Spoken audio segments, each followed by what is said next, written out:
of snakes and ladders. We are always strategizing to see whether we are on top of the dangers. And I've called my talk today the snakes, ladders and butterflies. I have told you a little bit about the snakes. Let me make the snakes a little more clearer. In quite a few of my technical talks, I talk about lupus as a multi-headed monster, because any one of the following symptoms can be the beginning of lupus. A rash on your face, on your arms, fluid around your lungs, fluid around your heart, swelling in your feet, frothy urine, just aching joints all over, and everybody saying, oh, it's fine, oh, you'll be fine. Any one of this could be lupus. So the disease itself is the biggest snake. And then there is the snake of uncertainty. I'm a control freak, and uncertainty is a spoiler in my life. But let's look at diseases which we all know very well. Let's look at diabetes. You have diabetes, you have your blood sugar values, you take them to yourself or to your doctor, adjust your medicines, and you're doing good. Let's look at hypertension. You have your blood pressure values, you target them, you bring them to control, and you're doing good. But what about lupus? Lupus is uncertain. Should you let go of your ambition to study abroad, to leave your city, to leave your village, to leave your family, or the safety net of your doctors who have now known your lupus, and go abroad and settle somewhere and study? Should you tell your fiancé that you have lupus? Should you spend a few years knowing your disease, how it will behave, before you decide, okay, now it's time, my disease is good, let me start my family? Once you're carrying a child, knowing that there is a genetic risk to this disease, but no way that the doctors or any geneticist can tell you how much the risk your child carries, then you will live in dread. Will you live in dread for 1 year, 10 years, 15 years, to see whether your daughter is ever going to get the disease?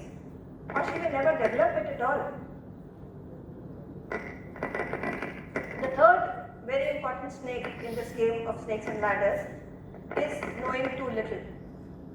Since any one of the symptoms can be lupus, and since lupus is not known, this ignorance can be at the level of your first point of contact. It may be an ASHA worker, it may be a primary health center, it may be a district hospital, and this knowing too little can spread very far. So in the 1990s, Professor Malviya from AIIMS Delhi went into the rural areas, surveyed the population, and said that out of 1 lakh people, 3 had lupus. Using this estimate, we can place that today our population will have around 50,000 patients with lupus. In 2018, 30 years later, Professor Amita Agarwal from SGPGI Lucknow started the INSPIRE cohort. 9 teaching university hospitals from across the country contributed to patients with lupus, and 2,504 patients of lupus, the first one who entered the cohort in 2018, have been followed for the last 6 years.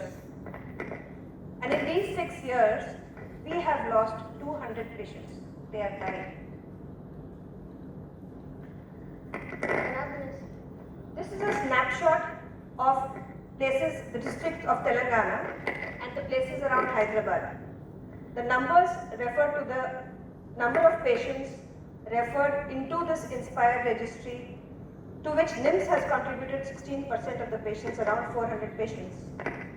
If you look at this, then 67 marks Hyderabad. And if you see, most of the patients come from around Hyderabad. Zoom out and you will see that the further you go away from Hyderabad, the number of patients being referred to AIIMS falls to single digits. These are the 9 centers which have enrolled patients of lupus in the cohort.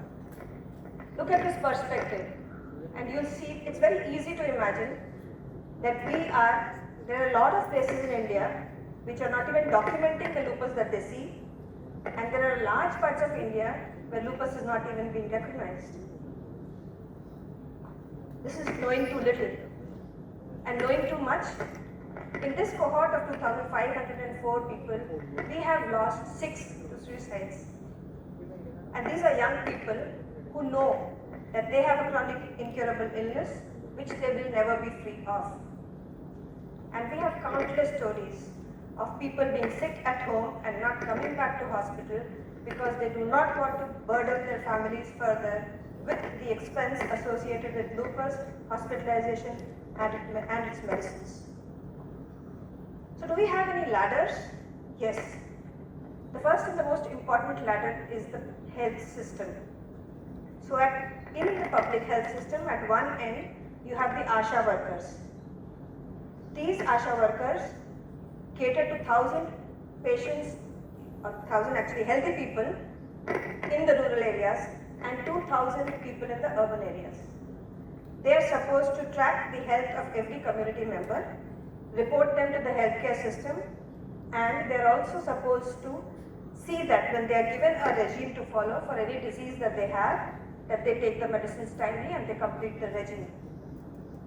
These ASHA workers have delivered the hugely successful polio eradication program of the country. If we are able to ignite the minds of these 1 lakh ASHA workers which we have today, then we will make their minds know what their eyes cannot see. And that is where I think the fight against lupus goes. In tertiary care hospitals like ours, where the brunt of the lupus care is now being provided, both at AIIMS, AIIMS, we have been trying to build up capacity over the last 4 decades. Starting from 1 training unit in Madras, we are now 15 centers across the country where 60 students enter into a 3-year DM clinical immunology or rheumatology program. And they do this after finishing a 3-year course in either MD medicine or MD pediatrics. And when they enter this course, the most difficult disease to learn, treat and understand is lupus. The other very strong lung is modern medicine. In the 1950s, only 50% of lupus patients would live beyond 5 years. Today, 90% of lupus patients continue to live well after more than a decade. What do we do with this information? We have to strengthen this. In the 1960s, we got hydroxychloroquine. In the 1960s, we used cyclophosphamide to improve the outcomes of patients with lupus nephritis. Then came mycophenolate mofetil. Then came rituximab. And now we have the CAR T cells. And so medicine is strengthening itself to continuously expand the life expectancy of patients with lupus. So what else can we do? It is our dream to reach out to every patient of lupus, reach out to them early, and then hold their hands for the next 30 to 40 years. And how do we do that? We need to make our health system so robust that even if it does not know lupus, it knows that there is a deviation from health significant enough to report it to the health system early. We have to treat each patient with time, medicines, understanding and support. We have to use individual resources to fill the gaps which exist and which will not go away very soon. We have to learn to talk about lupus like we talk about diabetes, like we talk about hypertension, so that there is no dread to it, and like we talk about HIV and AIDS, so that lupus patients can come forward and live their life as long as they want with the disease and not be burdened by it. So let me come to the butterflies. This is a ChatGPT generated image which shows you the butterfly rash spreading from one cheek over the nose to the other. We don't have a vernacular name for lupus. I have fought that battle for a long time. Can I make a Hindi, Telugu, Bengali version of the word lupus? No. Let's just accept lupus as it is. Lupus by any name is just as dear. So let's accept lupus completely and let's spread the word. Thank you.